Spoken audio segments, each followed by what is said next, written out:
Assalamualaikum warahmatullahi wabarakatuh. Kami dari kelompok 5 membahas tentang tauhid, keyakinan akan keesaan Allah, dan Hanas jujur. Perkenalkan, saya Lia Rahmiati dengan NIM C1F018040. Kenalkan, nama saya Amelia Tasalia, NIM C1F018006.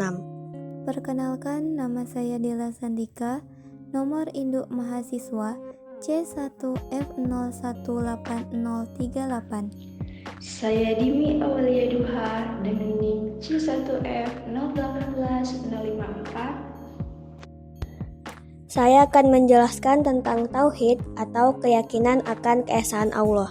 Secara bahasa, tauhid berarti membuat sesuatu menjadi satu atau menyatakan satunya sesuatu. Secara keilmuan, ilmu yang membahas tentang tauhid adalah ilmu kalam, yaitu ilmu yang membahas tentang kalamullah, firman-firman Allah, yang kemudian dipersempit menjadi pembahasan tentang akidah Islam. Latar belakang ilmu tauhid. Ilmu tauhid atau ilmu kalam merupakan ilmu paling tua yang disusun secara sistematis dalam sejarah Islam. Kelahirannya tidak dapat dipisahkan dengan perseteruan politik dan munculnya firqah-firqah atau kelompok dalam umat Islam. Masing-masing firqah kemudian berusaha untuk membuktikan bahwa firqahnya lah yang paling benar dengan mencari dalil-dalil yang kuat dan metode berpikir yang mendukung. Memanfaatkan pengetahuan tauhid. Dalam Al-Quran, Allah menyebutkan bahwa Ia menghembuskan ruhnya ke dalam tubuh manusia. Dengan demikian, dalam diri manusia ada sifat-sifat ketuhanan dan itulah yang menjadi fitrah manusia. Yang penting bagi kita adalah bagaimana menjadikan sifat-sifat Allah tercermin dalam perilaku kita.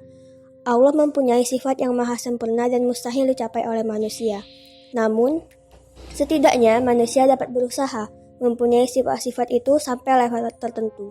Misalnya, Allah mempunyai sifat maha pengasih, maha penyayang, maha adil, dan lain-lain. Sebagai hambanya, kita perlu meneladani sifat-sifat tersebut dalam kehidupan sesuai kemampuan insan yang kita miliki. Konsep tauhid. Pertama, segala sesuatu berasal dari Allah. Semua yang diperoleh dalam kehidupan ini berasal dari Allah. Kedua, segala sesuatu adalah kepunyaan Allah. Allah yang maha memiliki atau Malik adalah pemilik alam semesta. Ketiga, segalanya dikontrol dan diawasi oleh Allah. Keempat, segala sesuatu diperuntukkan bagi Allah. Manusia dan jin diciptakan hanya untuk mengabdi kepada Allah semata. Kelima, segala sesuatu yang akan kembali kepada Allah. Allah bersifat kekal, sementara dunia ini adalah sementara atau fana, dan akan lenyap sesuatu jika Allah berkehendak. Maka segala sesuatu akan kembali kepada Allah. Keyakinan dalam kepemimpinan merupakan hal penting karena tanpa keyakinan, para pemimpin tidak dapat memelihara energi yang diperlukan untuk berusaha. Keyakinan juga diperlukan oleh pemimpin untuk dapat menarik dan mempertahankan pengikutnya. Keyakinan akan mengalami cobaan. Setiap orang beriman akan mengalami ujian terhadap keyakinan itu, apakah keyakinannya itu benar-benar mantap atau hanya sementara saja. Dibenarkan dengan hati yang benar. Iman biasa diartikan sebagai pembenaran dengan hati, diucapkan dengan lisan dan diamalkan dengan perbuatan. Keimanan yang benar akan memberi corak pada kepribadian seseorang dalam setiap ibadah, pergaulan, dan perilaku. Keyakinan harus diikuti tindakan. Iman adalah totalitas terhadap yang diyakini. Keyakinan saja tidak cukup, ia harus dibarengi dengan pengikraran dan tindakan. Baiklah, sekian akan dilanjutkan oleh pemaparan selanjutnya. Tauhid menimbulkan rasa tenang. Orang yang mempunyai tauhid yang benar akan merasa tentram dan aman. Hatinya tidak akan gelisah karena yakin bahwa Allah selalu bersamanya. Tauhid memberi semangat dalam mentaati Allah. Seseorang yang mempunyai semangat tauhid yang kuat akan mematuhi semua perintah Allah dan meninggalkan larangannya dengan penuh keimanan dan semata-mata mengharap ridhonya. Jenis-jenis tauhid. 1. Tauhid rububiyah adalah mengesahkan Allah dalam perbuatannya seperti mencipta, memberi rezeki, menghidupkan, dan mematikan. 2. Tauhid uluhiyah adalah mengesahkan kepada mereka, siapakah yang menjadikan langit dan bumi dan menundukkan matahari dan bulan? Tentu mereka akan menjawab, Allah. Maka betapakah mereka dapat dipalingkan dari jalan yang benar? Quran Surah Al-Ankabut ayat 61. 3. Tauhid Asma wa Sifat, yaitu menetapkan nama-nama dan sifat-sifat untuk Allah sesuai yang ditetapkan Allah bagi dirinya maupun yang diajarkan Rasulullah. Manfaat Tauhid 1. Membebaskan manusia dari penyembahan dan penghambaan kepada selain Allah. 2. Dengan Tauhid, kepribadian seseorang akan seimbang. 3. Tauhid merupakan sumber ketenangan bagi manusia karena ia mengisi manusia dengan kedamaian dan kepuasan. 4. Tauhid merupakan sumber energi yang menguatkan jiwa seseorang. 5. Tauhid merupakan landasan bagi persaudaraan dan kesetaraan. 6. Tauhid mengajarkan dan menganjurkan perbuatan-perbuatan baik. Honest atau jujur. Secara sederhana, jujur berarti menyatakan fakta dan pandangan apa adanya sehingga dapat membuat orang lain benar-benar percaya. Kejujuran adalah kualitas kemanusiaan dalam berkomunikasi dan berperilaku. Honesty is the cornerstone of character. The honest man or woman seeks not morally to avoid criminal or illegal acts, but to be scrupulously fair, upright, and fearless in both action and expression. Honesty pays dividends in dollar and in peace of mind, menurut B.C. Forbes. Kejujuran Nabi Muhammad SAW. Nabi Muhammad SAW adalah contoh pribadi yang jujur dalam setiap tindakan dan perkataannya. Beliau jujur dalam keadaan aman atau perang, saat serius maupun bercanda. Rasulullah SAW juga jujur kepada Allah Subhanahu wa Ta'ala. Setiap wahyu yang turun selalu disampaikan apa adanya, tanpa menambah atau mengurangi walau sedikit pun. Baiklah, saya akan melanjutkan 3 syarat agar dicintai Allah Subhanahu wa Ta'ala dan Rasul-Nya. Yang pertama, memenuhi kewajiban. Yang kedua, apabila diberi kepercayaan, hendaklah kita berkata benar. Yang ketiga, berbuat baik kepada orang-orang di sekitar kita.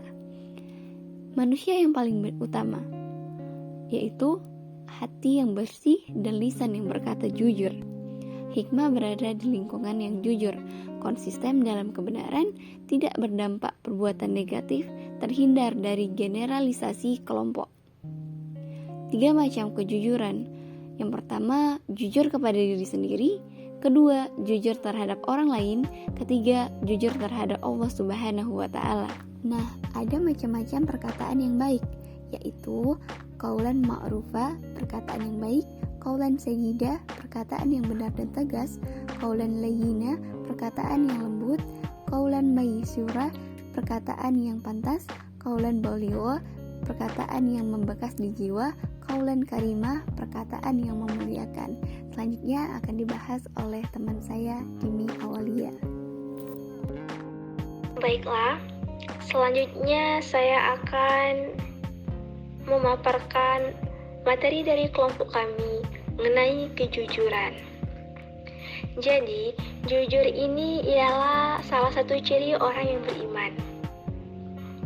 Iman itu tidak cukup hanya dengan sikap batin percaya atau meyakini sesuatu semata, tetapi menuntut adanya perwujudan itu dalam bentuk tindakan. Tentunya dengan tindakan yang jujur. Kejujuran juga menjadi salah satu ciri mutlak orang yang beriman.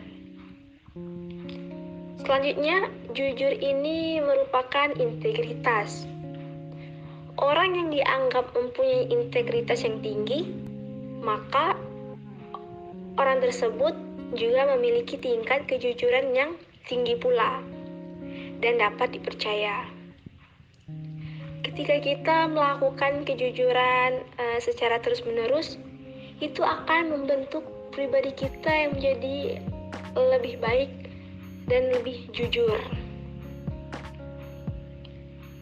Kalau misalnya kita tidak jujur, maka itu akan bisa membawa kepada kehancuran. karena sifat jujur ini memang sangat langka. Tetapi setiap orang itu akan menghargai sebuah kejujuran. Kejujuran ini mempunyai pengaruh yang besar dalam kepemimpinan. Maka apabila seseorang tidak jujur, maka suatu aktivitasnya akan berjalan tidak lancar dan bisa mengalami suatu hal yang sulit terkendali. Selanjutnya mengenai kejujuran dalam dunia bisnis modern. Jadi, pada umumnya di dalam dunia ekonomi dan bisnis, kejujuran ini sangat dibutuhkan dan sangat penting untuk kita miliki dalam diri kita sendiri. Karena kejujuran ini juga merupakan elemen yang ada pada etika bisnis dalam konsep Islam. Jadi, untuk memperlancar bisnis kita ke depan dan kita mempunyai sifat jujur, maka ini juga akan berdampak positif bagi bisnis kita ke depan. Jadi kita harus bisa membuat konsumen kita untuk percaya dengan produk kita. Maka dari itu mereka juga akan merasa puas. Jadi jangan sampai kita membuat ketidakpercayaan konsumen dengan produk kita. Nantinya itu bisa berimbas ke bisnis kita sendiri, akan menimbulkan biaya yang ekstra dan juga kerugian. Baiklah, itulah tadi pemaparan dari materi kami, yaitu tauhid dan kejujuran. Terima kasih teman-teman sudah belajar bersama kami. Semoga materi ini dapat bermanfaat untuk kita semua. Wassalamualaikum warahmatullahi wabarakatuh.